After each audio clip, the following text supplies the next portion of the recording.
Dans le cadre de la Semaine québécoise de traumatisme crânio-cérébral du 15 au 21 octobre dernier, c'est l'Association des traumatisés crânio-cérébraux de la Montérégie, ici à Belleuil, qui s'est occupée de faire connaître le documentaire L'Impact. Cette projection a lieu ici au cinéma, le RGFM de Belleuil. Vous pouvez nous accompagner pour voir ce qu'on a récolté pour vous.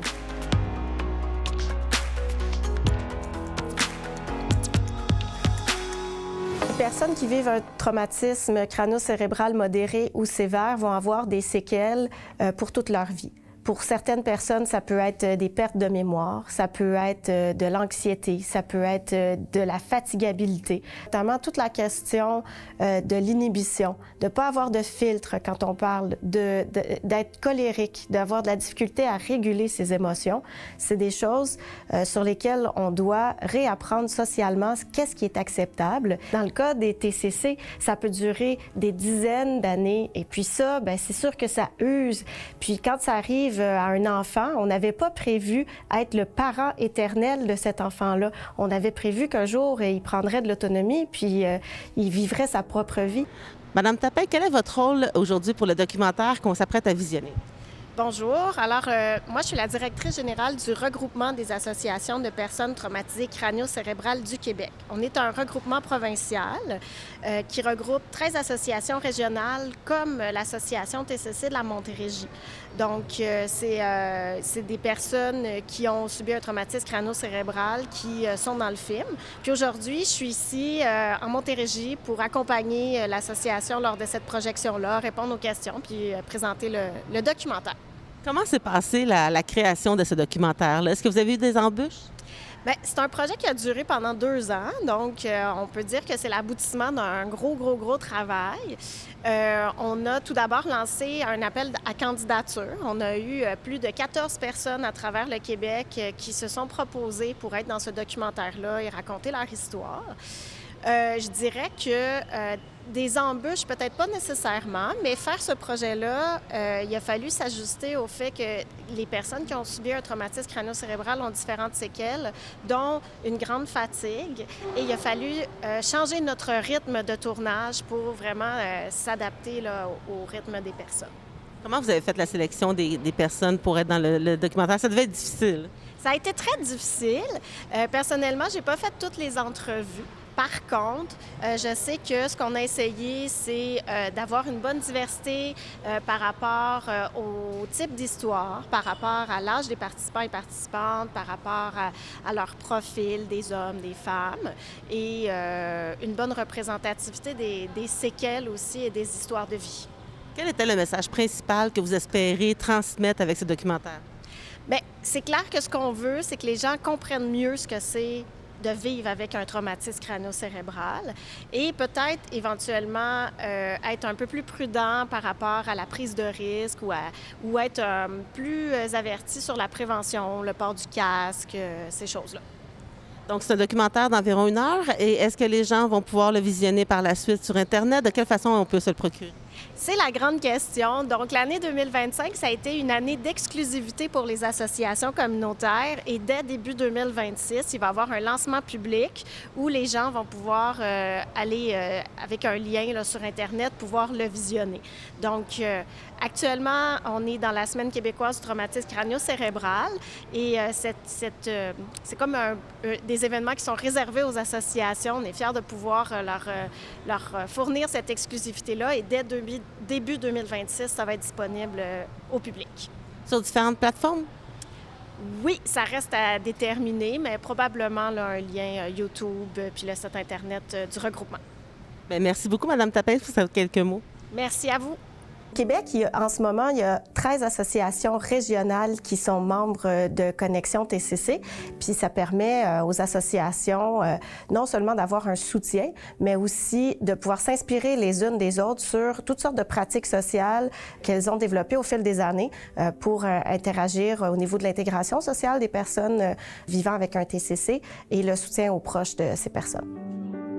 Quand on va aller au local, ça nous permet de rencontrer d'autres gens. Ça nous sort de notre routine. C'est vraiment important dans chacune des régions d'être capable de desservir son propre territoire parce que justement la clientèle en a besoin. Tu sais, Une personne qui a un TCC, c'est pas écrit dans son visage nécessairement. Il y a des gens qui sont en fauteuil roulant, mais il y en a d'autres que c'est pas écrit. Puis c'est important aussi que la population soit sensibilisée à cette clientèle-là. J'aurais pas passé au travers. C'est cet élément-là qui prend tellement de place dans notre vie. Il faut être capable d'en parler à quelque part, sinon on débarque. Puis si j'étais débarquée, Johan, il serait sûrement un itinérant. Sûr.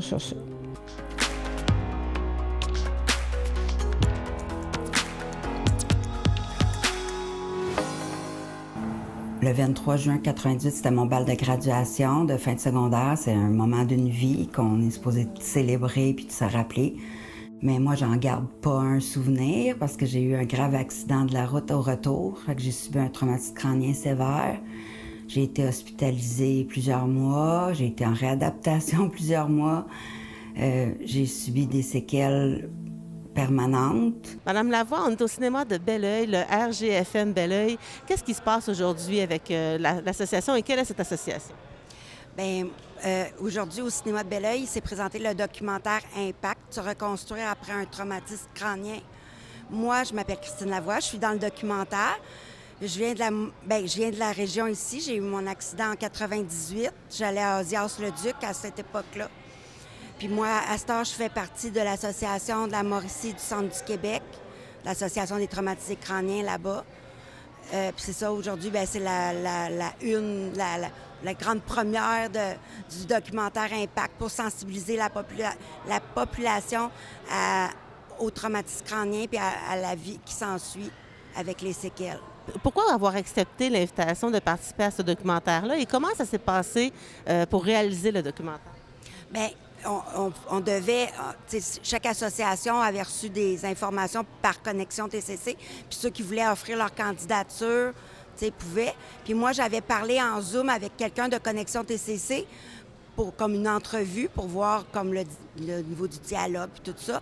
Puis là, bien, ils ont trouvé ça intéressant parce que vu que moi, j'ai eu un enfant après mon accident, puis que j'ai une vie de famille, puis tout ça, puis tout ce qui s'en suivi avec l'association, qu'il y a eu un programme Parents TCC, puis tout ça qui s'est créé avec ça, puis pour l'aide pour les enfants, puis tout ça, qu'est-ce qui s'était pas vu avant. Fait que ça s'est né avec mon enfant à l'association, fait que ça, c'est le fun aussi. Puis mon garçon, Raphaël, il est dans le documentaire aussi. Lui, il parle au nom des enfants de personnes traumatisées crâniennes. C'est quoi vivre avec un parent traumatisé crânien? Lui, il m'a toujours connue comme ça, Raphaël. Fait que pour lui, je suis normale, mais un peu folle, comme il dit. Donc, ce documentaire-là permet d'enlever des préjugés aussi au sujet des traumatisés crânio-cérébraux. Oui, parce que, tu sais, il n'y a pas deux traumatisés crâniens qui sont pareils. Tu sais, ça paraît pas, là. Tu sais, c'est pas écrit dans nos faces, on le dit bien, c'est un handicap invisible. Tu sais, il y en a qui ont des séquelles physiques plus importantes. Moi, j'en ai pas, je suis chanceuse pour ça. Mais en même temps, des fois, le monde ne comprenne pas pourquoi des fois je lâche des whacks ou que je pogne les nerfs vite. Mais tu sais, des fois, c'est d'en parler le plus possible pour que le monde soit au courant. Tu sais, puis à un moment donné, ben là, on vient qu'à s'en foutre du regard des autres, des choses comme ça. Des fois, on invente des histoires pour faire passer ça, puis on en rit bien gros. Fait que... Le documentaire prend tout son importance de nos jours d'expliquer mieux ce problème-là. Pour votre part, comment est survenu votre traumatisme? Bien, moi, c'était à mon bal de graduation. En revenant du bal, bien, ils disent que j'ai une roue qui a dévié de ma voie, puis j'ai donné un coup de roue, puis il y a une auto qui s'en venait, puis elle m'a foncé comme dedans sur le côté. Fait que j'ai eu un traumatisme crânien sévère. J'ai été hospitalisée à Charlemagne pendant, je pense, 3 mois. Puis après ça, vu que j'avais 17 ans, j'étais à Marie-Enfant à Montréal pour ma réadaptation jusqu'à temps que j'aie mes 18 ans. Après ça, je suis allée aux adultes. Là. J'ai eu de la thérapie, grosso modo, pendant 5 ans à peu près. Là. Comme pour dire que là, je suis plus remis, là, tu sais. Mais moi, j'ai fait mes études après mon accident en éducation spécialisée. Je l'ai faite en 5 ans et demi, je pense. Je l'ai réussi, mais j'avais beaucoup d'aide aussi au cégep. Puis après, j'ai essayé de travailler, mais ça... Tu sais, j'ai essayé. Mais il a fallu que je frappe mes murs pour me rendre compte par moi-même que je pouvais pas livrer la marchandise, comme on dit, là. C'est aussi à ça que ça sert, l'association, d'expliquer aux gens et aux professionnels de la santé les enjeux et les limitations qui viennent, comme vous dites, d'une personne à l'autre, c'est pas les mêmes limitations. Non, non, non. Tu sais, moi, j'ai quand même beaucoup de fatigue. Tu sais, souvent, ben là, comme là, après-midi, après, je vais être dû faire une bonne sieste, là. Sinon, je ne serai pas du monde à soir. Parce que souvent, je fais des siestes l'après-midi pour pouvoir finir ma journée, vu que mon gars revient de l'école, puis tout. Fait que pour être là pour lui aussi, là, tu sais. Puis pas être suffocant, là.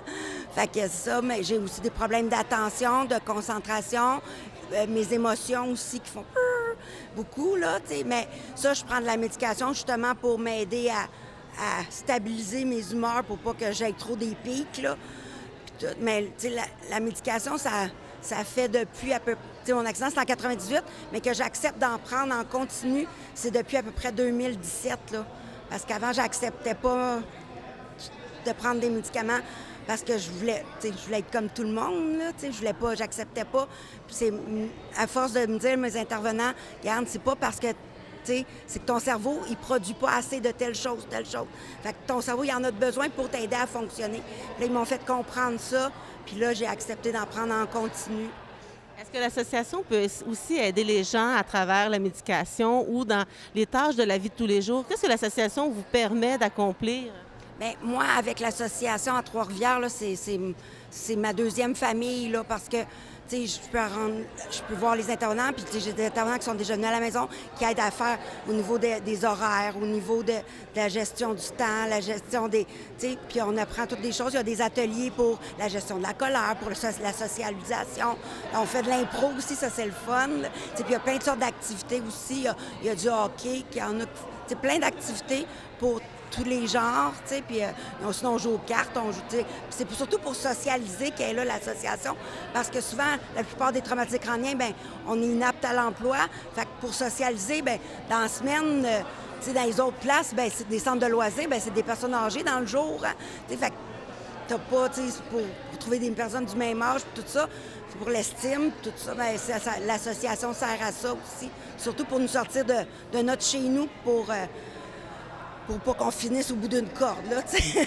Mais non, mais tu sais, pour briser l'isolement, ça, c'est la plus grande force de l'association, là, je te dis. Briser l'isolement tout en permettant de s'accomplir, mais aussi de conserver vos acquis. Donc, développer les acquis et les conserver. Oui, de conserver puis de préserver. Puis on devient tous entraidants, tu sais, entre nous autres. Tu sais, moi, j'accompagne des personnes. Il y a une cocotte à mon association que on va au restaurant toutes les semaines, ça fait 15 ans de tout ça quasiment, là, puis c'est ancré dans elle, puis tout ça, puis ses parents, ils m'aiment beaucoup parce que, tu sais, c'est comme ma petite sœur, là, tu sais, puis il y a d'autres personnes, tu sais, on s'entraide tout entre nous autres. Le volet jumelage entre pères et aidants. Même ça vient naturel, tu sais, on crée des liens plus avec certains qu'avec d'autres, mais j'aime vraiment ça.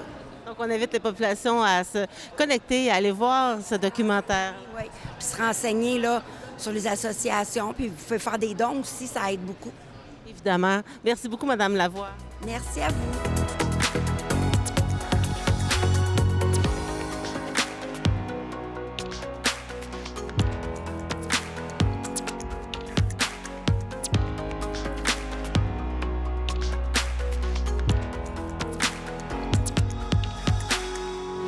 Madame Lajoie, vous êtes la directrice de service à l'Association des traumatisés crânio-cérébraux de Belleuil.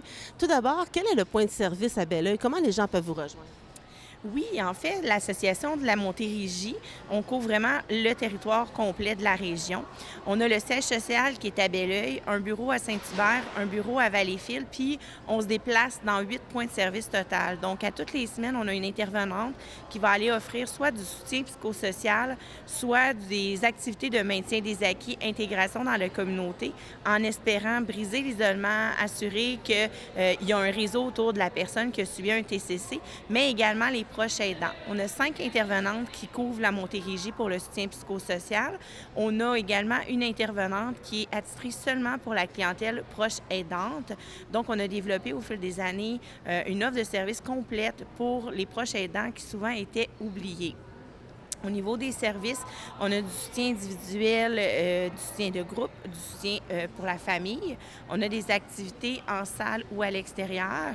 Quand on parle d'activités à l'extérieur, d'intégration dans la communauté, on veut vraiment parler de... tu sais, quand la personne reçoit un coup à la tête après la réadaptation, ça change la personne au niveau du comportement, l'irritabilité, de la fatigabilité. Il y a plusieurs séquelles qu'une personne peut avoir. Puis ces séquelles-là font en sorte que la personne va avoir tendance à rester chez elle, à s'isoler.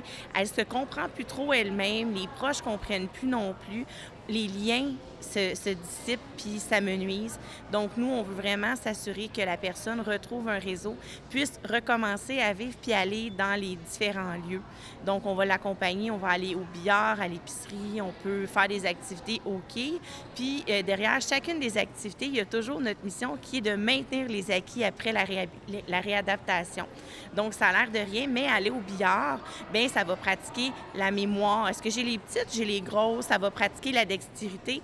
Ça va également travailler au niveau de la motricité fine, motricité globale. Je dois bouger autour de la table, je dois me pencher, je dois me concentrer pour bien viser, tenir ma baguette. C'est tous des choses que on s'en rend pas compte. Voyons, vous allez jouer au billard. Puis en même temps, bien, ça permet de créer des liens, parler, puis de se faire des nouveaux contacts, des nouveaux amis. Donc ça, c'est vraiment important. Au niveau des services, on a aussi du répit. Donc, on offre du répit à domicile, mais également à l'extérieur du domicile. On s'est rendu compte au fil des années que le proche aidant, il se sentait obligé de sortir pour pouvoir avoir une pause. Mais ils n'ont pas tout le temps quelque chose à faire à l'extérieur du domicile. Donc, on a adapté le service de répit à domicile pour répondre aux besoins et de l'aider et de la personne proche aidante. Donc, selon les besoins de l'un et l'autre, on peut soit aller à domicile, s'occuper de la personne, faire des activités avec elle ou sortir la personne puis l'emmener, par exemple, voir un spectacle rock que sa mère, qui est sa proche aidante, pourrait avoir aucun intérêt. On peut les emmener dans nos activités, les amener à, par exemple, aller dans une activité de détente ou autre à l'extérieur sans que le proche, lui, ait à mettre de son temps, puis ça lui donne un temps pour lui. Donc, c'est un répit pour toi. On a du répit en camp, donc on a 6 camps répit annuellement. C'est des camps de 54 heures, 2 nuits, 3 jours, lors duquel les membres vont avoir la chance de participer à différentes activités. On parle de tir à l'arc, tir à la carabine à plomb, des techniques de feu, des libertistes, de la randonnée, l'observation des étoiles. Ils ont déjà fait du rabasca, toutes sortes d'activités comme ça qui sont valorisantes, qui leur permettent de vivre des situations enrichissantes puis de reprendre confiance en eux.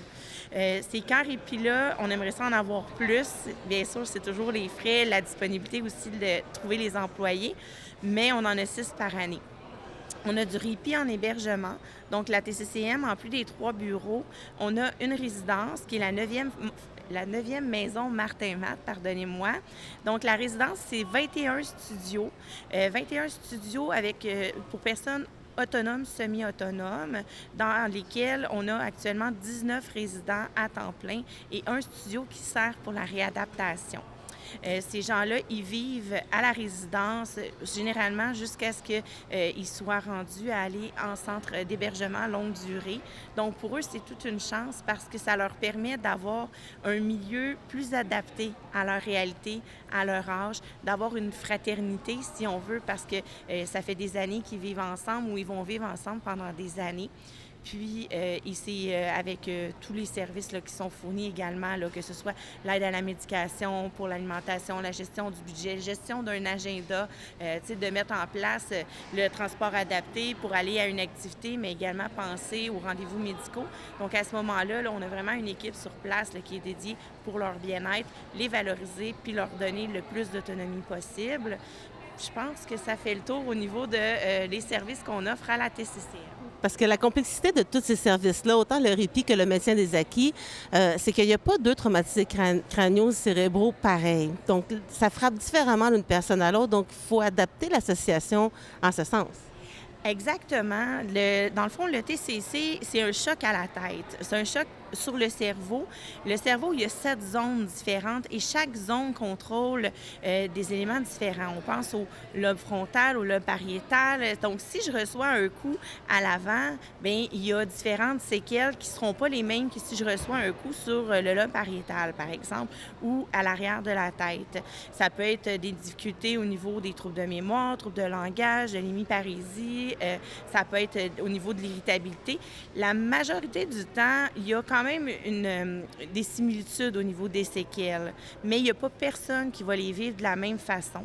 Donc, nous, on prend la personne comme elle est, on travaille avec elle pour la maintenir joyeuse, avoir toujours la même qualité de vie, puis mettre en place les outils pour qu'elle puisse continuer à se développer. Il faut comprendre que la personne qui reçoit un choc à la tête peut faire du coma ou pas, puis se retrouver en réadaptation. À ce moment-là, c'est pas tout le monde, mais il y en a qui peuvent devoir réapprendre à manger, à parler, à marcher, réapprendre à tenir une fourchette, tu sais. Puis la réadaptation, donc la personne qui reçoit le coup, elle avait appris toute sa vie, puis là, elle retombe en bas de l'échelle et doit réapprendre tranquillement, pas vite, plusieurs sphères de sa vie. Elle atteint un plateau à un moment donné, puis c'est là où la réadaptation dit, bien nous, on vous a emmené le plus loin qu'on pouvait. La personne va continuer quand même à apprendre, mais c'est beaucoup plus lent. Donc, c'est pour ça que les 13 associations à travers la province ont été créées pour pouvoir maintenir les personnes, pour pas qu'ils retournent en réadaptation, parce qu'on se rendait compte que s'il n'y avait rien qui était mis en place, les gens retournaient dans le réseau puis devaient refaire de la réadaptation. Donc, il y a des 13 associations qui ont été créées pour ça. En Montérégie, ça fait plus de 30 ans qu'on existe. On a plus de 900 membres actuellement. Donc, d'où l'importance de créer des documentaires comme vous allez visionner prochainement ici à Belleuil. On vous laisse retourner à vos convives et au visionnement qui commencera bientôt. Merci beaucoup, Mme Lajoie. Merci, Mme Brisebois. Au plaisir. Puis j'espère que vous allez avoir une bonne expérience là, en regardant le documentaire.